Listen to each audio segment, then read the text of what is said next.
Tunakwenda kujifunza leo habari ya roho wa utoaji kama ufunuo wa uamsho. Roho ya utoaji kama ufunuo wa uamsho. Kutoa ni kipaumbele cha Ukristo. Ukisikia mtu anaitwa Mkristo, huyo ni mtoaji. Kwa kuwa mbegu iliyomzaa Mkristo ilikuwa ni mbegu ya kutoa.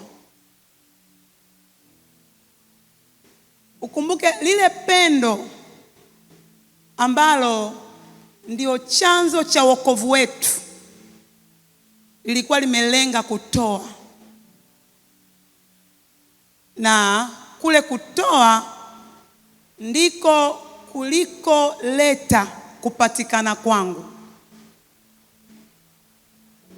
Huyo Mkristo, mizizi iliyomshikilia ni utoaji.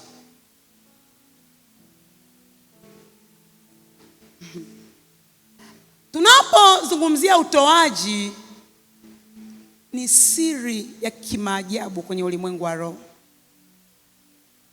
Ndio maana kwenye kutoa kuna vita kali kwenye ulimwengu wa roho.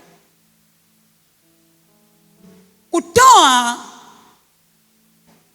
ni neema kubwa. Hakuna mtu ni mtoaji isipokuwa yu katika Roho Mtakatifu. Tunapomwona mtu ni mtoaji, anaashiria kwamba mimi ni tajiri. Utoaji ni alama ya utajiri. Kwenye ulimwengu wa roho, mtu anapotoa ndipo anapofunua utajiri mwingi alioubeba katika utu wake wa ndani. Biblia inatutafsiri kwamba sisi kwanza ni matajiri wa maarifa. Mwambie jirani yako, wewe ni tajiri wa maarifa. Ndivyo inavyotunena, sisi ni matajiri wa maarifa. Lakini inatuambia sisi ni matajiri wa imani. Alafu inaenda tena ndani, inatuambia sisi ni matajiri wa kupenda. Alafu inarudi inasema sisi ni matajiri wa kutoa. Kwa maisha ya muamini mtoaji yanaufunua utajiri mtupu. Very important. Tunaposema kutoa hakupo isipokuwa kuna nguvu ya huduma ya ukarimu inatakiwa imetangulia ndani. Hakuna kutoa isipokuwa kuna madhabahu ya ukarimu imetangulia ndani yako. Ukumbuke hiyo madhabahu ya ukarimu ni zao la mbingu, kwa sababu hakuna aliye mkarimu kama Kristo. Alipokwenda msalabani kuutoa uhai wake, alionyesha ukarimu uliokamilika machoni petu. Sikiliza, Tunapozungumzia ukarimu, tuna maana gani? Ukarimu ni roho ya kutoa. Very important. Ukarimu ni roho ya kutoa.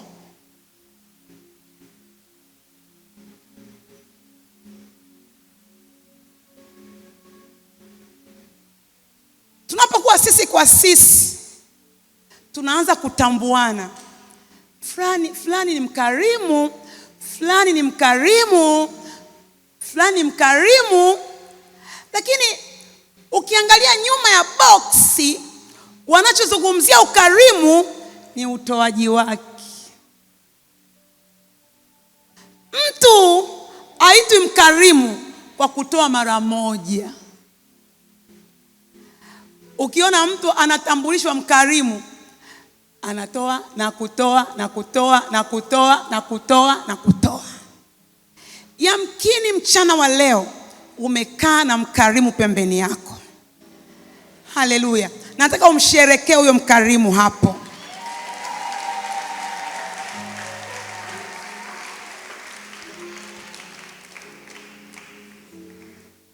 Ukarimu unapokuwa ndani, unakupa uhuru katika kutoa.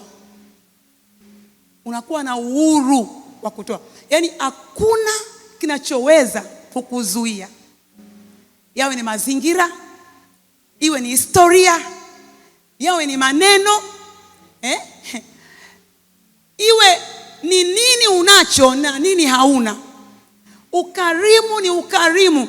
Hata kama una kidogo, ukarimu unakupa uhuru wa kutoa.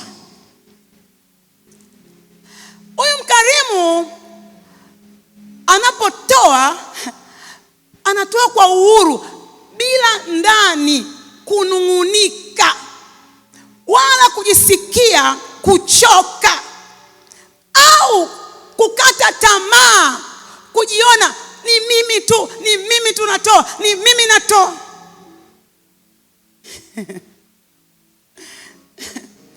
Mkarimu amebeba huduma ya utoaji na ana uhuru nayo. Haleluya. Hakuna shetani anaweza kumzuia, hayupo.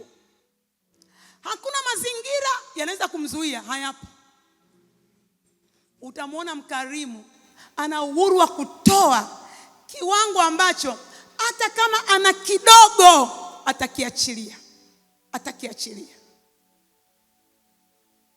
Kwa sababu ndani kuna uhuru wa ajabu. Hey, haleluya. Namuona mkarimu katika Kristo Yesu. Nasema namuona mkarimu katika Kristo Yesu. Yule mwanamke Mserepta alibakiwa na konzi la unga.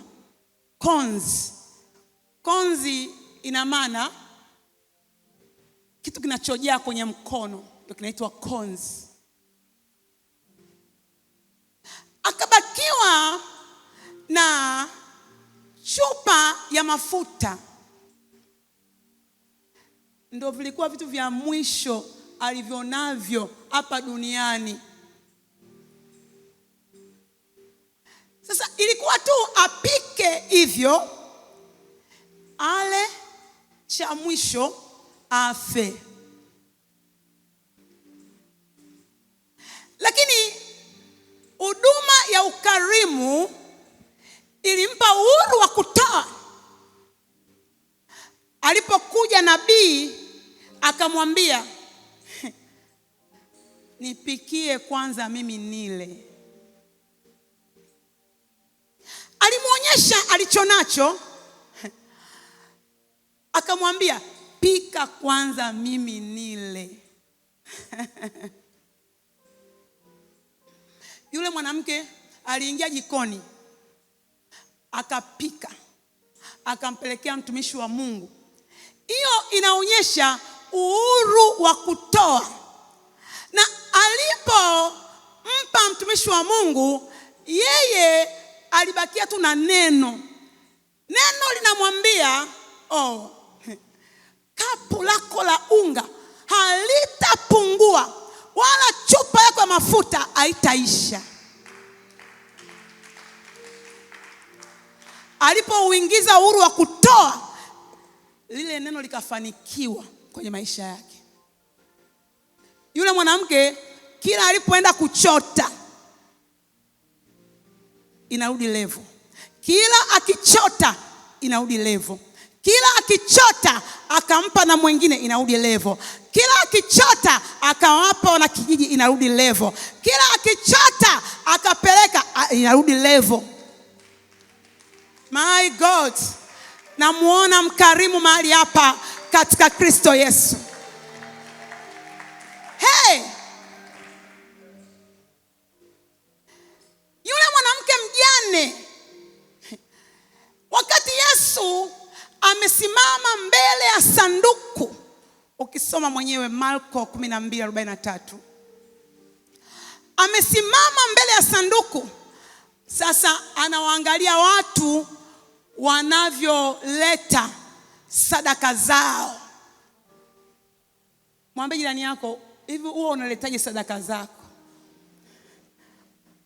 Una habari kwamba Roho Mtakatifu anafuatilia sadaka yako? Yaani unachokitoa ni siri kwa jirani, lakini Roho Mtakatifu ndiye anayejua umetoa nini. Walikuja wengi lakini kuna mwanamke alikuwa na uhuru katika kutoa. Yeye huyu mwanamke alitoa kitu pekee alichokuwa nacho. Jesus. Alitoa kitu pekee alichokuwa nacho na hana kingine, na ajui baada ya hapo itakuwaje.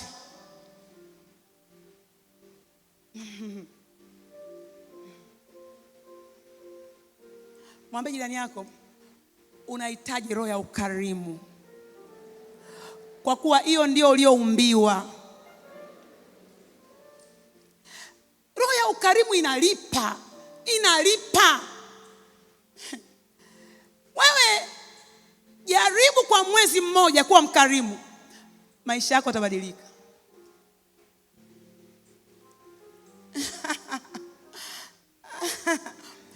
Nakwambia, jaribu kuwa mkarimu. Anza kuwapa watu vitu.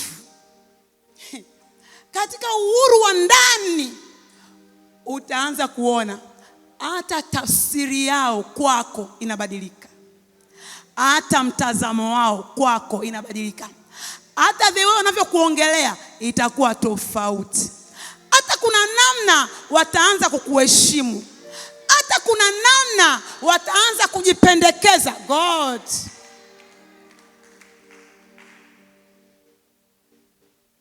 Ukarimu ni huduma tuliopewa. Huwezi kutoa kabla ukarimu haujazaliwa ndani yako.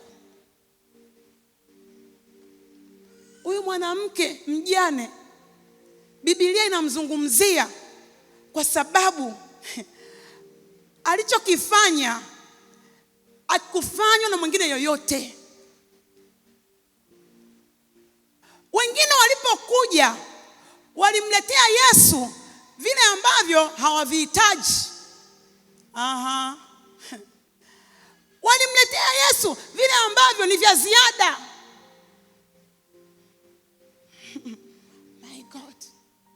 Hebu mwambie jirani yako, umewahi kumletea Yesu cha ziada?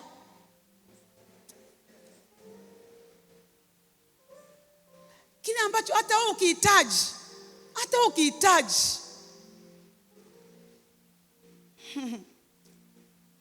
Kwamba nakuletea mkia, masazo, masalia,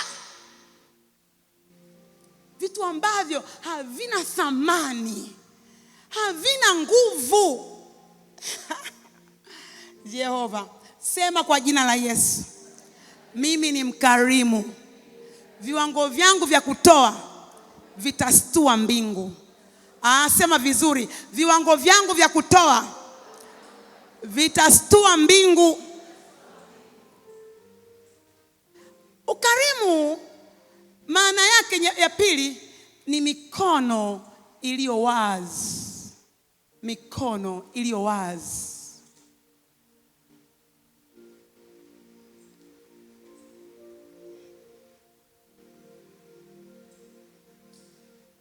Hii mikono iliyo wazi ni mikono yenye utayari. Yenye utayari wa kutoa. Ni mikono ambayo kila mwenye uhitaji anaikimbilia.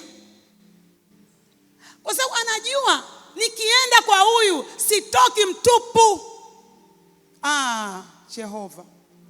Hebu iangalie mikono ya jirani yako. Ni mikono aina gani?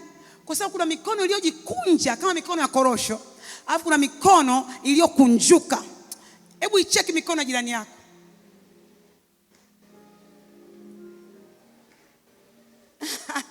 Amtaki jamani.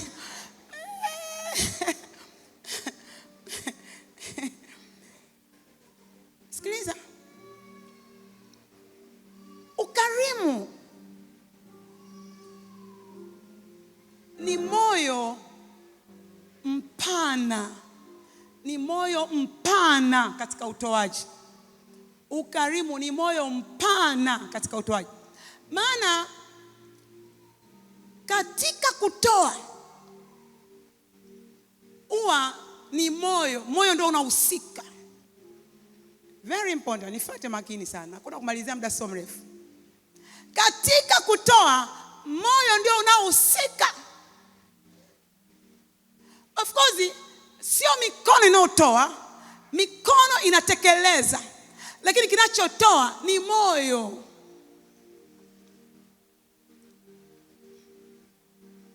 Sasa unapokuwa na moyo mpana, ukumbuke kwenye kutoa kuna vita. Kuna vita.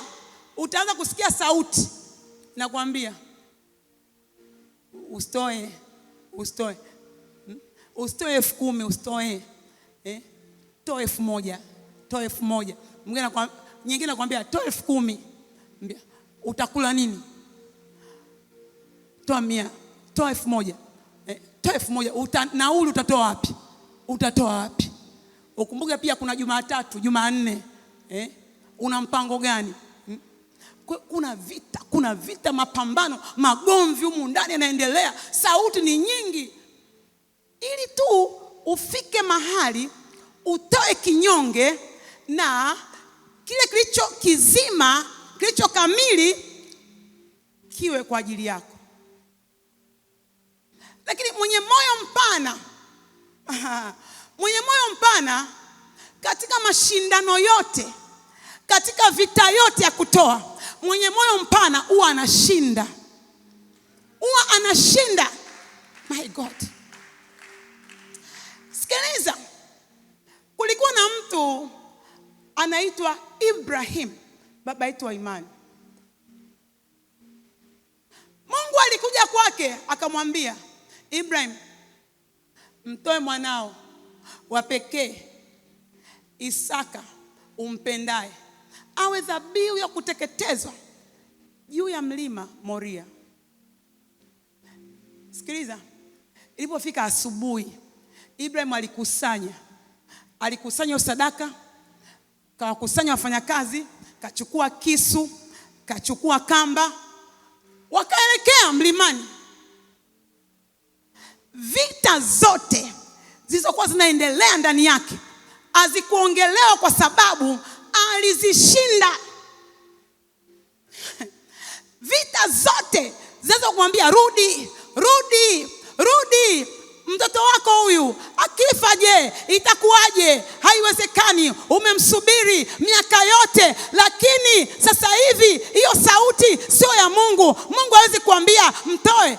Sauti zote hazikuweza kuandikwa kwa sababu alizishinda. My God. Ikaandikwa tu ile sauti iliyomuongoza tangu ameanza mpaka ukamilifu, kwa sababu alikuwa na moyo mpana kwenye kutoa. Ibrahim alikuwa na moyo kama wa Mungu. Ndio Mungu alipotoa akajiona yeye, my God. Mbingu ilisimama ikatoa mshangao kwa mtu mwenye moyo mpana kama moyo wa Mungu, kwamba hakushindwa, ameshinda, ameweza, amefanikiwa.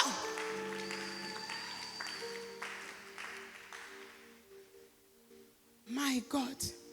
Mwambie jirani yako, kuanzia leo utashinda vita zote za kutoa. Sauti zote zilizo kinyume hazitafanikiwa.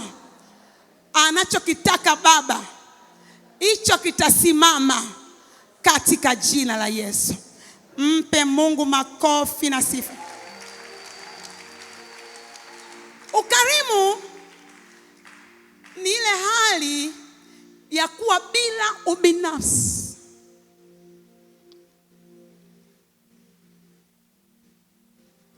Ni hali ya kutanguliza Mungu kwanza. Ni hali ya kutanguliza utumishi wa Mungu kwanza. Ni hali ya kutanguliza kumpa Bwana nafasi ya kwanza. Biblia inasema utafuteni kwanza ufalme wa Mungu na haki yake, na mengine yote mnafanya nini? Tunazidishiwa. Kwenye kutoa, very important. Kwenye kutoa kuna kitu kinaitwa selfishness. Hali ya umimi. Hakuna jaribu kubwa kwenye kutoa kama umimi. Umimi ni vita kubwa kwenye kutoa. Ngoja nikwambie, hazina nyingi tumeziweka katika mwili. Tukienda kupiga mahesabu rohoni kule, hatuna hazina. Lakini Bible inaniambiaje? Anasema usiweke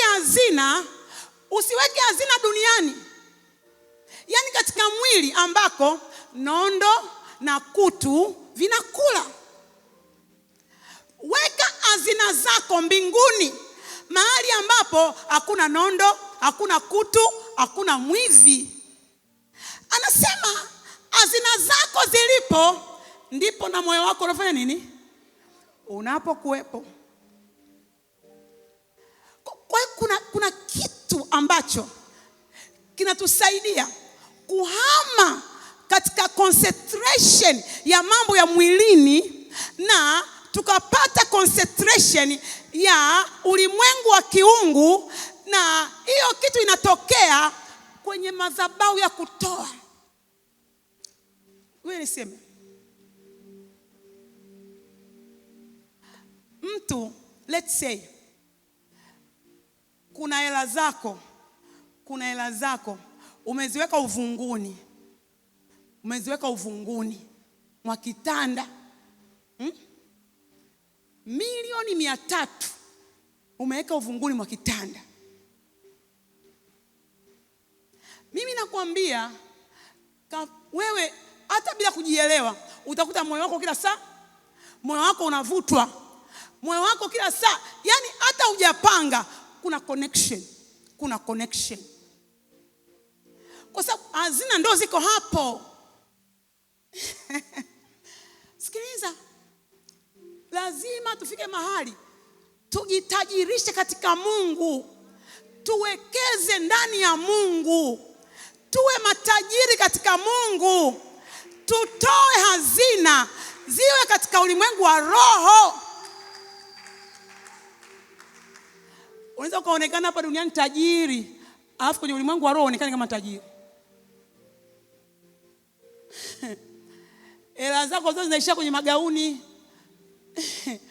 kwenye vitu vya mwilini vyote. huku unawekeza vichenji. Huku rohoni usomeki tajiri. My God. Haleluya. Na waona matajiri katika jina la Yesu.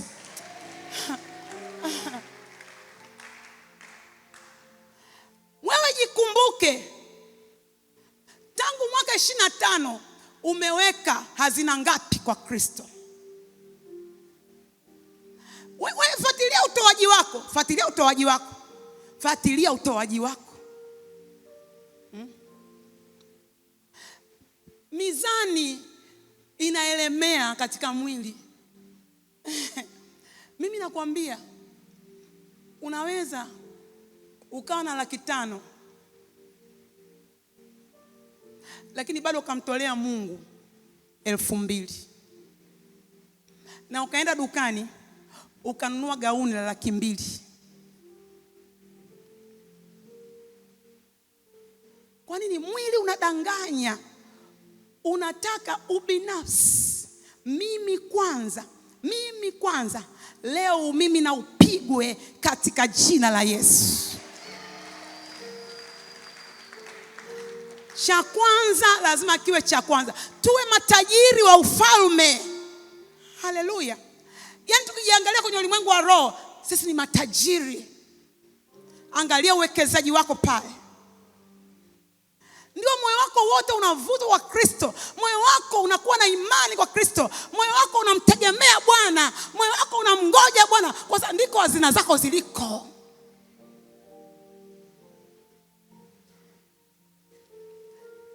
Siku moja Pastor Monyo alitufundisha, akatuambia usiri wa sadaka unatutesa.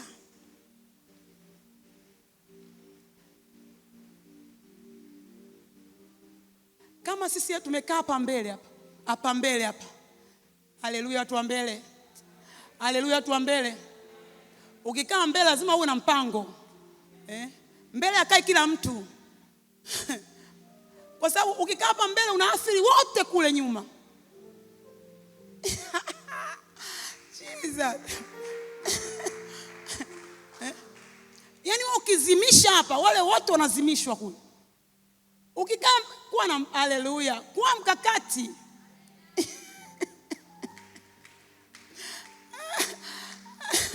Kuna mtu mmoja namuona hapa anasema sikai tena mbele. Haiwezekani ukajikuta hazina zako zinaishia kwenye mambo ya mwili. Kuna vipaumbele. Ufalme kwanza. Kwa hiyo wewe katika hela unazozipata, ukizipata hivi mkononi, cha kwanza kufikiria ni nini? Hebu muulize jirani yako, hivi wewe sasa hivi hapa upate milioni 100, cha kwanza kufikiria nini?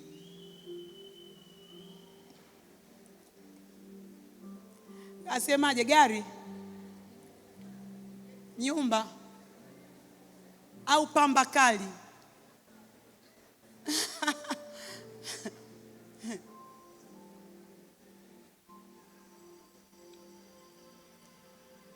Hizi hela hizi zinaonyesha ushirika wetu na Mungu. Zinakuja ili kutupima ushirika na Mungu tulio nao. Hela hazijagi tu. Wewe unaweza kujikuta kwa habari ya Mungu unairisha. Namwambia Mungu nakukopa. Jamani, wangapi wame kumkopa Mungu hapa? Mungu nakukopa, nitakurudishia. Alafu mbingu zakaa kimya, azikwambii sawa nimekukopesha. Unajikopesha mwenyewe. Alafu mbingu haikudai. Kwa inakuwa ni hali ya ubinafsi. Leo ubinafsi na upigwe kwa jina la Yesu. Tunaposema ukarimu ni roho ya kutoa kwa furaha. Ni roho ya kutoa kwa furaha.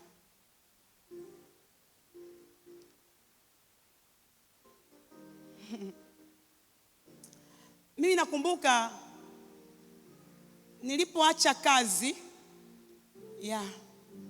nilipoacha niliretire kazi. Nilipo retire nikalipwa mafao, yalikuwa ni mafao. Millions of money, millions. Zikaingia kwenye account yangu zikasoma.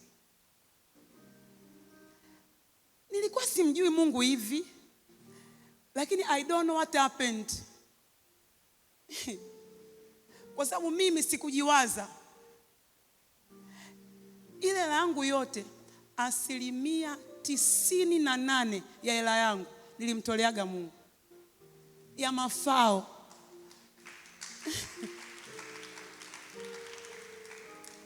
Lakini niliitoaje? Niliitoa kwa furaha, kwa wepesi, kwa raha. Yaani nilikuwa najisikia kama majigambo, najidai kwamba nimekutolea Mungu. Kwa sababu wenzangu waliolipwa hiyo hela, wengine walijenga, wengine walifungua makampuni, wengine walinunua magari, wengine walienda kuwajengea wazazi wao. Lakini mimi hela yangu ya mafao yote nilimtolea Mungu, 98% nilimtolea Mungu. Sikiliza, wakati huo watu wananitukana, wananiambia, Lili, hii kazi ndio ilikuwa inakuweka mjini.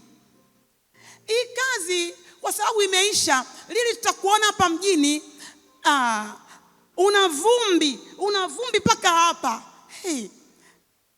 Yaani sijaweza kumuona hata mtu ana vumbi paka hapa.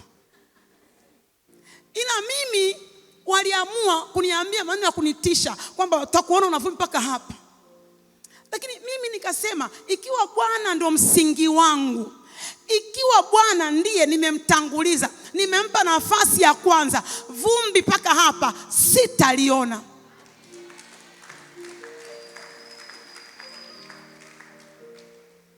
Wengine walipata hizo hela, wakaenda huko wakafanya vitu vya aibu. Nikaanza kusikia yule kafa, yule hela zimeisha, yule kule kachanganyikiwa. Lakini mimi nikadumu ndani ya Kristo. My God. Leo hii wale wanaambia nitakuwa na vumbi mpaka hapa, leo wanatafuta ushauri kwangu. Kwa sababu kile walichokiona haikuwa Mungu ameona, waliona wao. Namuona mtu anayetoa kwa furaha. Nakumbuka zamani wakati wa sadaka tulikuwa tunaanza, namtolea Bwana kwa furaha alivyonipa yeye, namrudishia yeye. Kwa furaha alivyonipa yeye, namrudishia. Alivyonipa yeye, alivyonipa namrudishia. Alivyonipa yeye Bwana, alivyonipa yeye. Haleluya. Mimi sijui kama walikuwa wanajua wimbo na ufunuo. Sijui. Na hisi walikuwa tu wanaimba. Lakini ufunuo uliomo ndani ya wimbo ni mkubwa. Kwa sababu ndio siri yenyewe ya kutoa. Ndio siri yenyewe. Kwa nini? Hakuna kitu tunamtolea Mungu ambacho ni cha kwetu. Ama?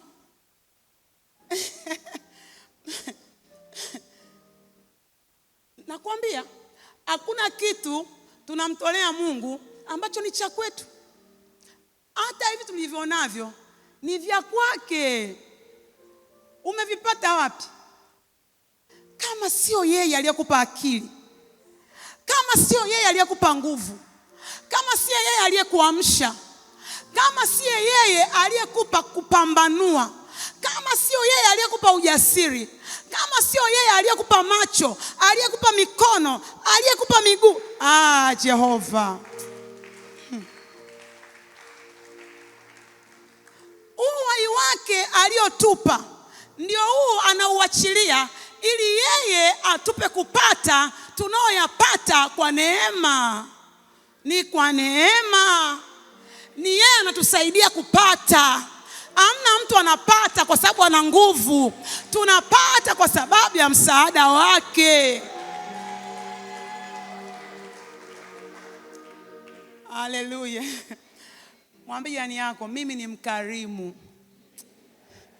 Hebu jiweke vizuri, mwambie umekaa na bonge la mkarimu hapa.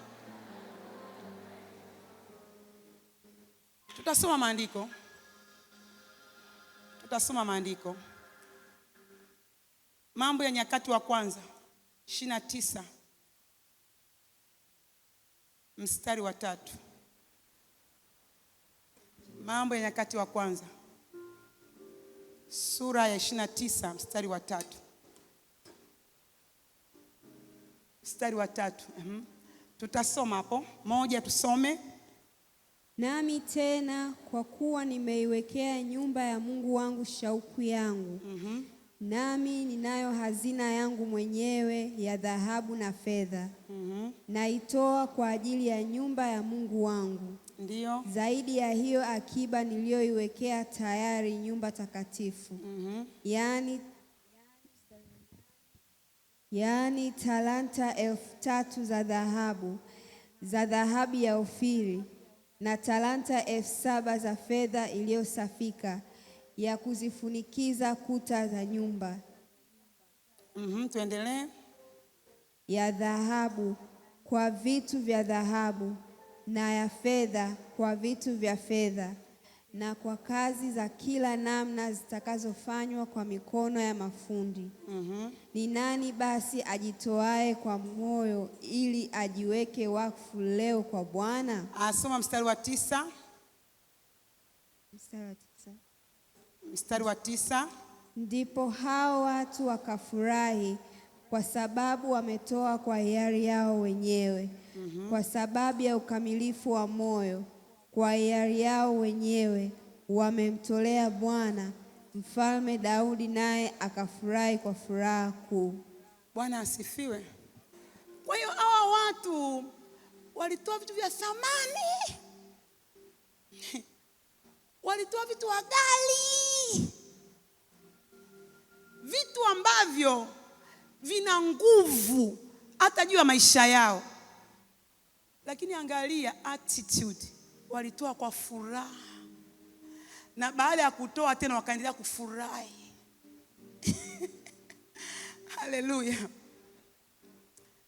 Ili agano la kutoa ni agano la ajabu mno, nalokupa muunganiko na siri ya moyo wa Mungu. Kwa sababu kadri unavyotoa ndivyo unavyozidi kuwa mkubwa. Kadri unavyotoa ndivyo unavyotambulishwa kitofauti. Kadri unavyotoa ndivyo mavuno yako yanavyozidi kuwa mengi. Sikiliza, mwandishi anasema kwenye Wakorinto wa pili sura ya 9 mstari wa 6. Hebu soma hapo. Wakorinto wa pili sura ya 9 mstari wa 6. Soma hapo. Lakini nasema neno hili, apandaye haba atavuna haba, apandaye kwa ukarimu atavuna kwa ukarimu. Kwa anasema apandaye haba, yani apandaye kidogo. Very important. Apandaye kidogo, vichache, vidhaifu, anavuna wakadirio hiyo. Lakini apandaye kwa ukarimu, haleluya. Sasa ametumia ukarimu kwa sababu ukarimu ni neno ambalo limebeba utajiri mwingi wa kutoa. Kwa apandaye kwa ukarimu, ambaye ndani yake pia kuna furaha, atavuna kwa ukarimu. Kwa vile unapanda kwa furaha, utaona hata kwenye mavuno wewe ni mtu wa nini? Ni mtu wa kicheko. Haleluya, my God. Lakini huyu apandaye haba huyu, kwa sababu anavuna haba. Katika uhaba hata kicheko hakipo, hata upandaji wake hauna kicheko. Naongea, kuna mtu mmoja Mungu anasema na wewe, kuna maisha yako ya utoaji lazima yapande madaraja. Huwezi kutoa katika viwango vya udhaifu, kwa sababu wewe una agano la kutoa. Unaishi ili utoe. Wewe ni mtoaji. Hilo ndio jina lako. Mbingu inajua wewe ni mtoaji. Uko hapa duniani ili utoe. Mwambie jirani yako, nafurahia ukarimu wangu. Mwambie tena kwa sauti, nafurahia ukarimu wangu.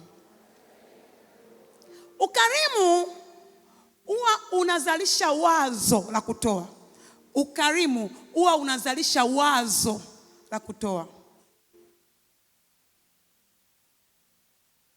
Mtu mkarimu aigi kutoa, auigi. Yaani wewe wazo linazaliwa kitandani, linazaliwa. Nataka nikatoe. Nataka leo nikatoe. Nataka leo nikafanye hivi. Nataka leo nikamsaidie fulani. Nataka leo nikapande mbegu fulani. Wazo linazaliwa. Huyu mtu, nifuate kwa makini. Huyu mtu mkarimu, vyewe anavyotoa, atoi kwa kulazimishwa. Atoi kwa kulazimishwa. Kuna force fulani inakuja, unaanza kuambiwa usipotoa ukame unakuja kwenye maisha yako. Usipotoa jangwa litakuangukia. Usipotoa kichocho kitazaliwa. Usipotoa na kuambia utapata kaswende. Usipotoa wewe utaumwa gonoria. Usipotoa. So yani kuna force, vitisho vinaumbika. Kwa hiyo unatoa sio kwa kupenda. Hakuna ukarimu, lakini umeshinikizwa. Kuna maneno magumu yametumika ili utoe. Na katika hiyo hamna baraka. Huwezi kuona matokeo kwa sababu hamna ukarimu.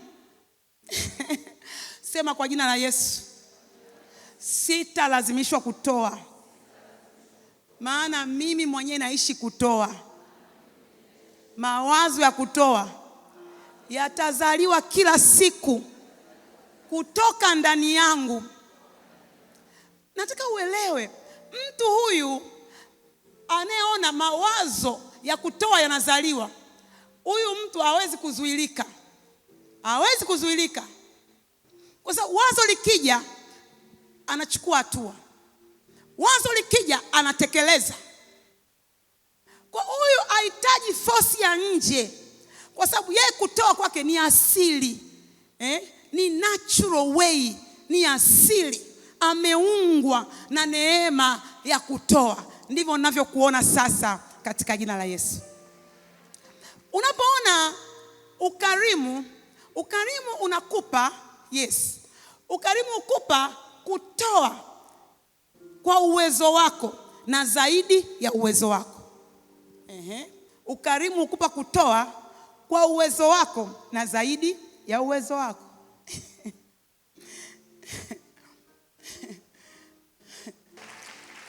Naiona neema ya kutoa mahali hapa. Nasema majira ya kutoa yamefika. Majira ya kumtolea Bwana yamefika. Piga kelele kwa Yesu, haleluya.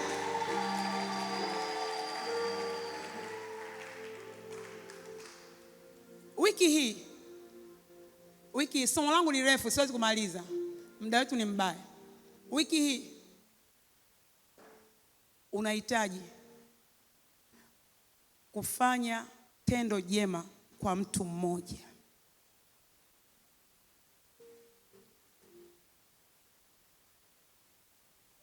mfanyie mtu kitu chema kwa raha ya moyo wako.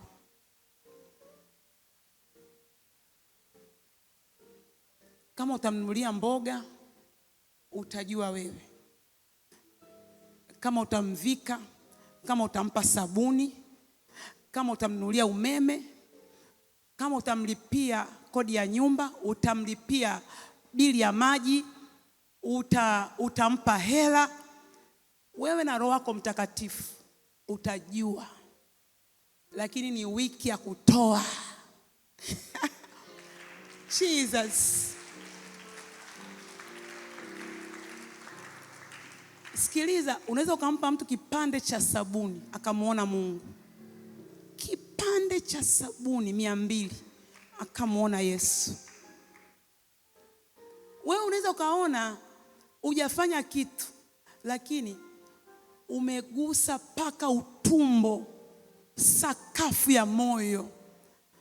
Anabaki tu kuomba, Baba mtendee mema, Baba muinue, Baba mbariki, Baba mjaze, Baba waone watoto wake, Baba ona njia zake, Baba fanya kitu kipya. Sabuni, kipande cha sabuni. Kuna mtu yupo anaoga maji tu,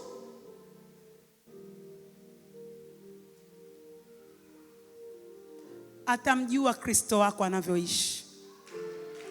Atamjua Kristo wako anavyoishi. Na hiyo itakuwa ndo fahari ya maisha yako. Joyce Meyer anasema kila siku lazima aguse maisha ya mtu mmoja. Sasa hivi yuko miaka 80, anapaa kuelekea 90, lakini anazidi kuwa kijana. Kwa sababu gani? Kupitia utoaji anafurahia maisha yake ya kila siku. Huduma yake inaitwa Enjoy Your Everyday Life. Kwa hiyo amekuwa ni chachu ya kumfanya mwingine afurahie maisha kwa kumgusa kwa kitu ambacho Mungu amempa.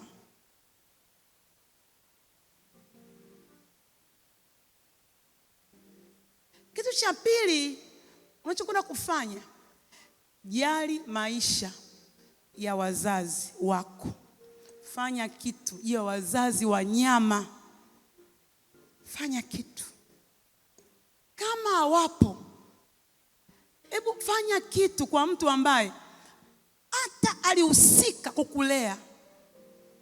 Kuna kitu mtu amehusika kufanya, amekuwa mchango wa wewe kuinuka kuwa hapo ulipo. Gusa maisha ya mtu. Haleluya. Mpigie Yesu makofi, naomba usimame. Hakuna madhabahu inayoweza kulizuia kutoa. Hakuna msingi mbovu unaoweza kunizuia kutoa. Hakuna maneno ya wanadamu yanayoweza kunizuia kutoa.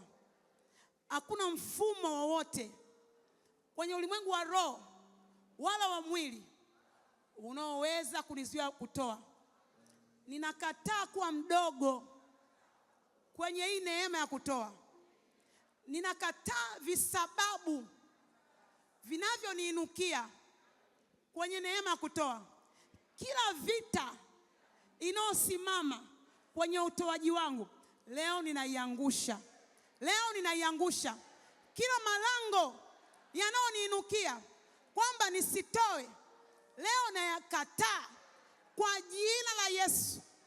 Ewe roho ya umaskini, hautakuja kwenye maisha yangu. Mimi ni tajiri. Mimi ni tajiri. Maana Kristo Yesu aliuchukua umaskini wangu akanipa utajiri wake. Hivyo leo nakataa kuwa mnyimi, nakataa kuwa mchoyo, nakataa ubinafsi, nakataa kujizuia katika jina la Yesu. Piga kelele kwa Bwana. Piga kelele kwa Bwana. Yesu. Haleluya. Sema naweza kutoa. Niko tayari kutoa kwa uwezo wangu na zaidi ya uwezo wangu. Kuanzia leo, chochote kinachoniangalia kitamuona mtoaji. Chochote kinachonikaribia kitaniona mtoaji. Roho wa Mungu, chukua nafasi.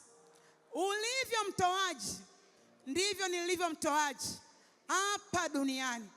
Viumbe vingine vyote vitakaa rahani kwa nguvu ya utoaji inayokaa ndani yangu.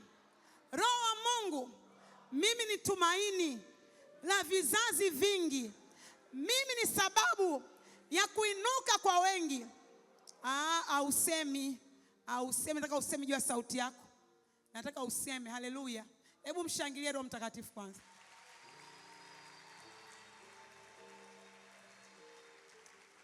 Naomba ushike mikono ya jirani yako.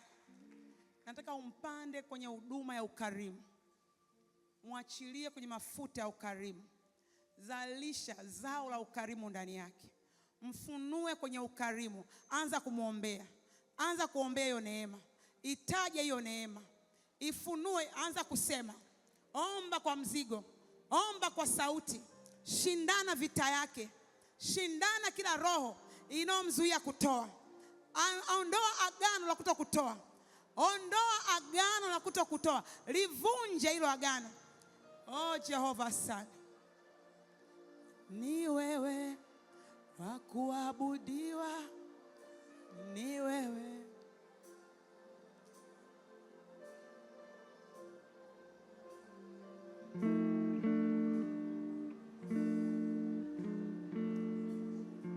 Akupewa sifa, utukufu, heshima.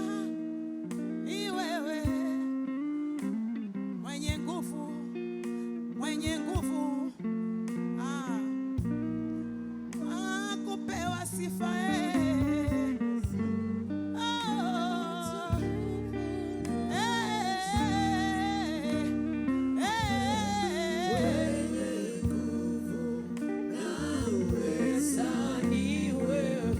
Yesu akupewa sifa, na utukufu na heshima. Ni wewe mwenye nguvu na uweza.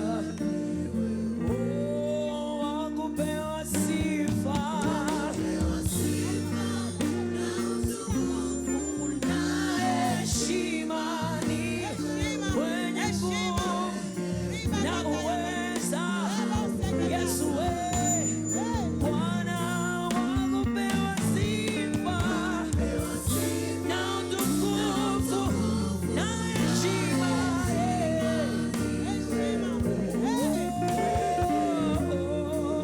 Na uweza ni Yesu wakupewa sifa, na utukufu na heshima.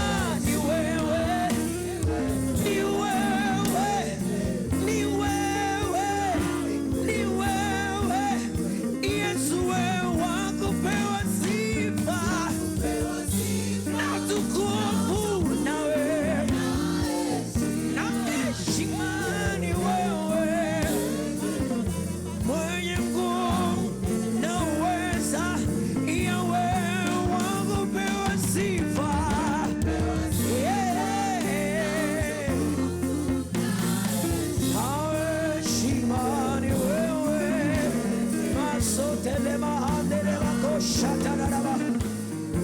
Bwana Yesu akupewa sifa na utukufu.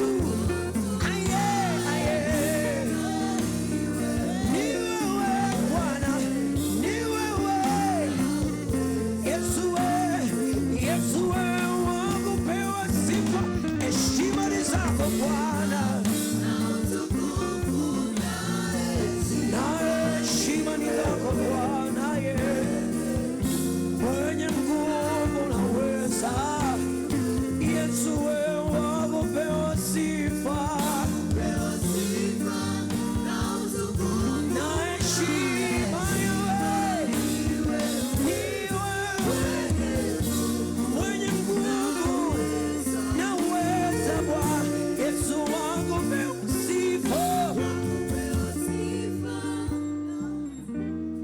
Anza kumpigia Bwana makofi kwa ajili ya ndugu yako. Sema, Bwana asante. Neema ya kutoa iko juu yangu. Naipokea kwa shukurani mbele ya uso wako. Sitajaribiwa wala kuzuiliwa katika neema hii. Neema hii yenye maajabu mengi inatenda kazi kwa nguvu ndani yangu. Roho wa Mungu, hata fedha zangu zitajua kwamba mimi ni mtumishi wa utoaji. Hata ofisi yangu inajua mimi ni mtumishi wa utoaji. Hata viungo vya mwili wangu vinajua mimi ni mtumishi wa utoaji. Hata uzao wa tumbo langu unajua mimi ni mtumishi wa utoaji. Huku ukipiga makofi, pokea neema, pokea neema. Ikubali neema ya kutoa, itambue neema. Anza kusema asante kwa neema ya kutoa, asante kwa neema ya kutoa.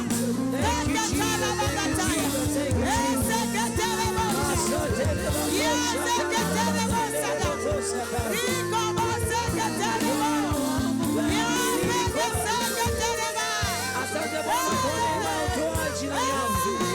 Ninakushukuru Bwana Yesu.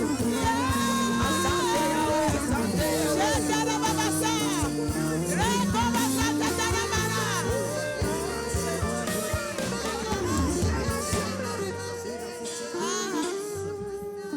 Namuona mtoaji ameinuliwa. Mashetani yote yamekata tamaa. Madhabahu zimeanguka. Malango yamesujudu. Uharibifu umeharibika wenyewe, kwa sababu mtoaji anang'aa. Mtoaji anastawi, anatembea na kibali, anashinda kila geukapo. Mtoaji ana mema mengi, amebeba utajiri usiopungua. Nataka upige kelele na shangwe.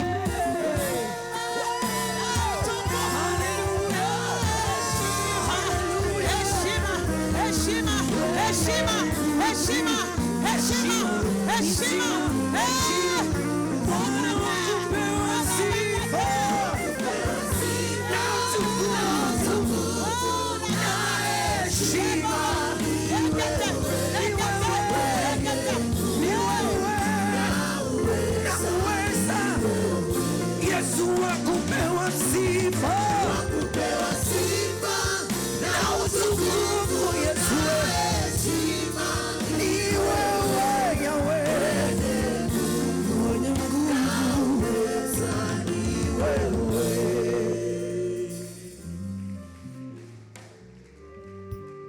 Leo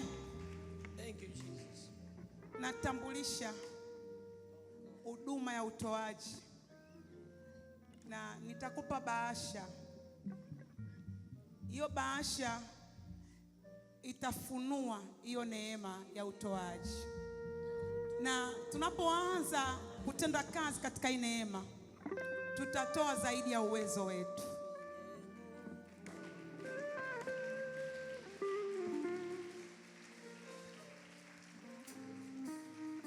Hivyo Roho Mtakatifu katika vingi alivyoviweka mikononi mwako, wewe utakuwa mwaminifu kumrudishia katika vyote alivyoviamini mikononi mwako.